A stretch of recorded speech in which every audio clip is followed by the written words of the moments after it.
Here comes Cesar to introduce Tech Time, a new set of videos about the coolest technologies.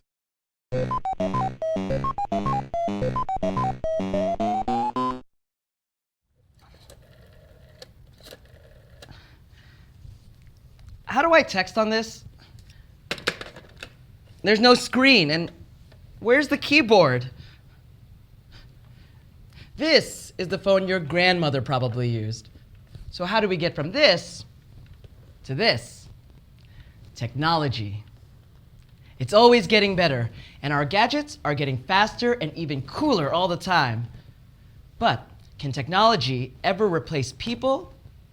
Well, our first video takes us to Japan, where robots are becoming more like humans all the time. Think you could be friends with a robot?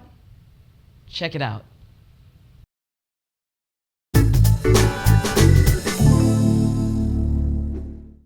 Robot Nation. Imagine a future where a robot can clean your room, make you pancakes, or even entertain you. Well, in the robot-crazed nation of Japan, the future is now, and it's filled with robots of every shape, size, and skill.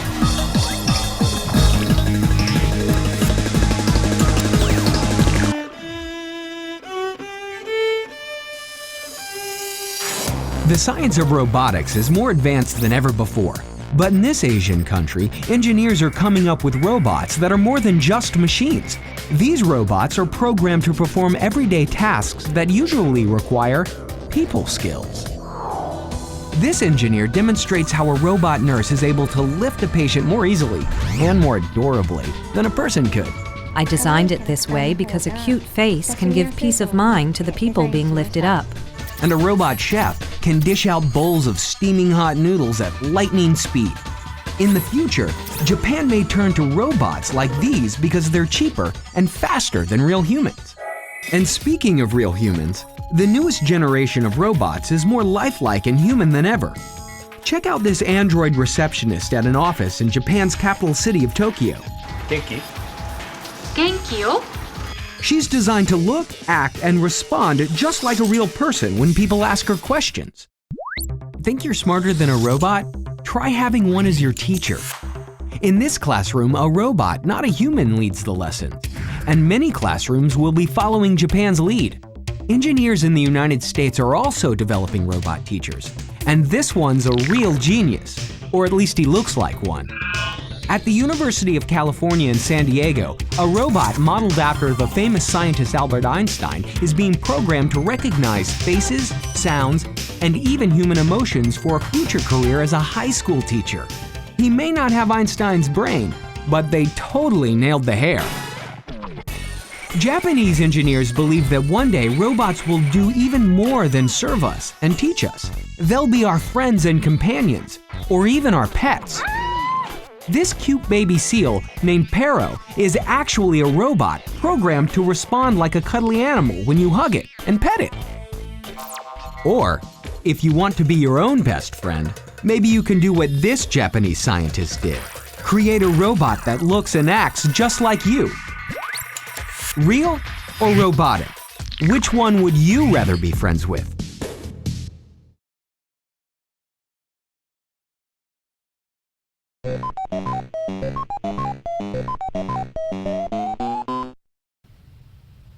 Did you know that over 70% of the Earth is covered with water, and less than 30% of it is land?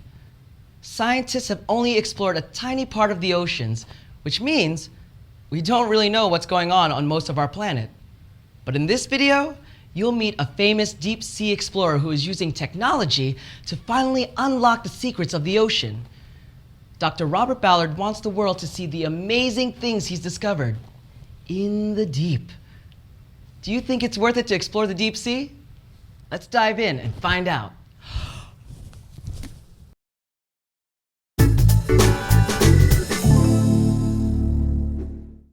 In the deep.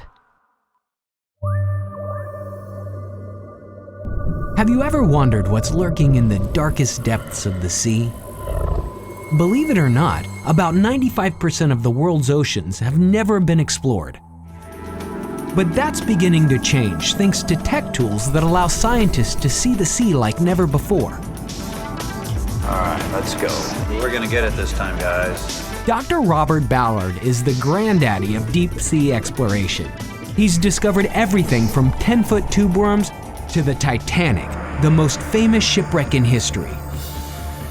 No one knew exactly where the Titanic went down in 1912 until Dr. Ballard and his team discovered it 73 years later at the bottom of the Atlantic Ocean. Dr. Ballard has led the way in using modern technology to search the ocean floor for new forms of life and old pieces of history. Sailing in a super high-tech ship called the Nautilus, his team locates ancient shipwrecks and other mysterious targets by using powerful sonar, a device that measures distance using sound waves.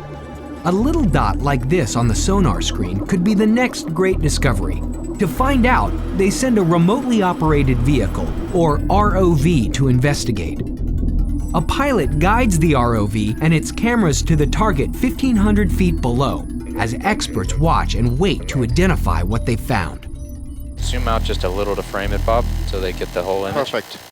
On this expedition, cameras revealed ancient jars from the Roman Empire, which could be over 1,000 years old. Working with pioneers like Dr. Ballard, the US government is getting on board with its own exploration ship, the Okeanos, the first US ship dedicated to exploring the seas. Okeanos, Inner Space Center, over. We are currently 1,000 miles northwest of the Hawaiian island Oahu. The Okeanos is mapping the deepest parts of the ocean for the first time using 3D mapping sonar.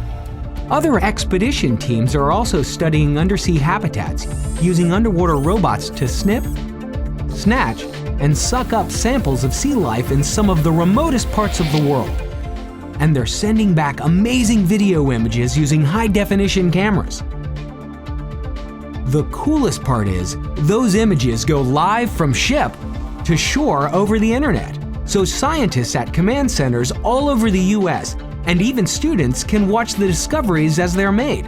One day, you may be watching them in your classroom, which could be pretty exciting because Dr. Ballard believes the sea holds secrets we can't even imagine. The deep sea has more history in it than all the museums of the world combined. So get ready for the next time an ancient shipwreck is uncovered, or a fiery underwater volcano explodes, or a strange sea creature smiles for the camera for the first time, and you are there.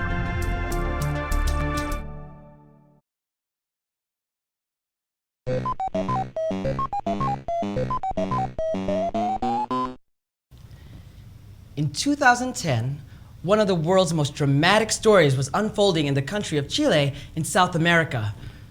33 miners were trapped in a catastrophic mine collapse, and for 2 months, the whole world watched their inspiring struggle to survive. But the miners weren't the only heroes in this story. It took a team of expert engineers with serious tech tools to turn this tragedy into a triumph. Could this rescue have happened without technology? Take a look and see.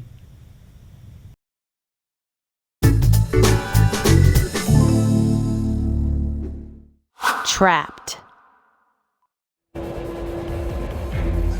In August of 2010, the whole world watched as a tragedy unfolded in the South American country of Chile.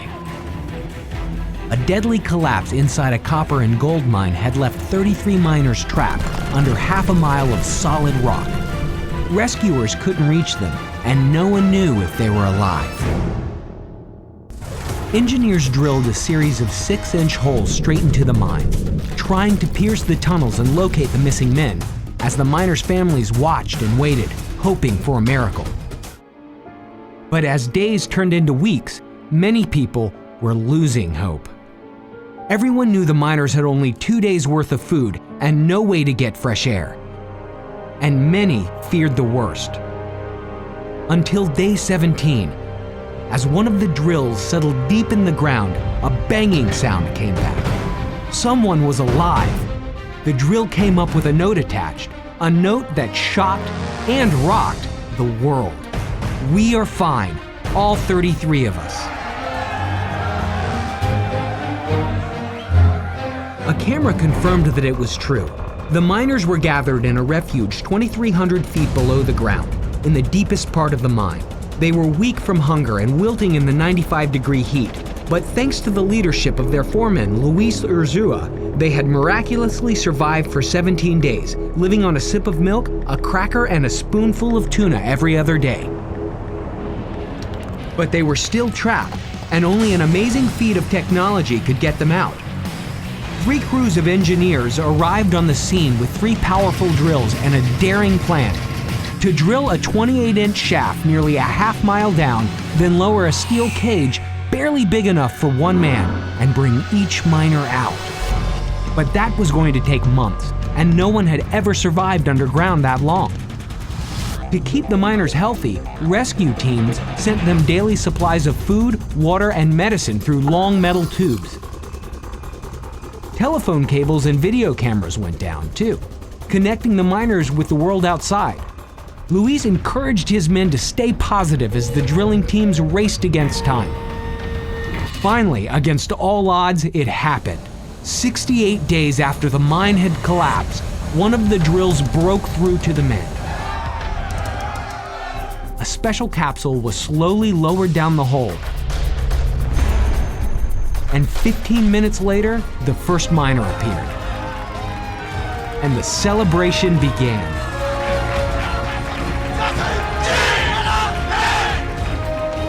One by one, they rose to the surface. But it wasn't until all 32 of his men were safely above ground that Luis Urzua emerged to a hero's welcome, hailed by Chile's president for inspiring his men, his country, and the world.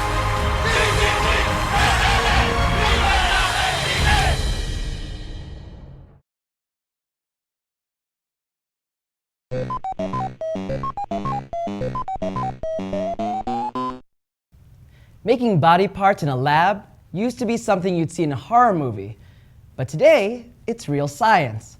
Medical technology is making it possible to create human organs, muscles, and other tissues that look and act just like the real thing.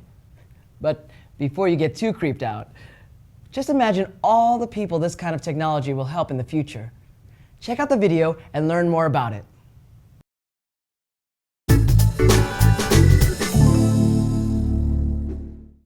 Spare parts. Body parts growing in a lab? A dead man's hand attached to a living body. Is it science fiction? Magic? Horror? Sorry, none of the above. It's science fact, not science fiction. Regeneration, which is regrowing or recreating a body part that's lost or damaged, is one of the hottest fields in medicine today. Other animals, like the salamander, regenerate lost body parts all the time. But humans grow body parts only once, the first time we grow them in our mother's womb. Until now. At one regeneration lab, they're experimenting with a way to trick the body into growing new parts. Their key ingredient? A powder called ECM. That's short for extracellular matrix. It comes from animal cells, like these pig bladders. Sprinkle some ECM on a wound, and it tells the body to rebuild. It's real, and it works. Just ask JJ Cardenas, who lost the tip of his finger when a door was slammed on him. After a sprinkling every day with ECM, JJ's finger went from totally gross to totally grown back in only 10 weeks. And check out Marine Corporal Josh Maloney, who lost his hand in battle and had another hand attached with the help of ECM. His new hand does everything his old hand did. It's amazing, but Dr. Anthony Atala thinks regeneration is just the beginning. Every single cell in your body has all that genetic information to create a whole new you. Dr. Atala is using human cells to create whole new body parts in the lab, like ears, fingers, and blood vessels. It starts with a mold that's covered in a special liquid made from human body cells. The mold is popped in an oven that's the same temperature as the human body, and in a few weeks, you've got a replacement part, like this heart valve. You can actually see it pumping away. The valve gets a workout to teach the muscle cells how to pump, like the heart does. So when you put this in the heart, they'll know exactly what to do already. Regeneration is still experimental, but it may be coming soon to a lab near you. While you may not get to order spare body parts right off the shelf, it's good to know that someday we may be able to grow our own. Technically speaking, you're done with this topic. Tech time is over and you're ready to move on. Good job.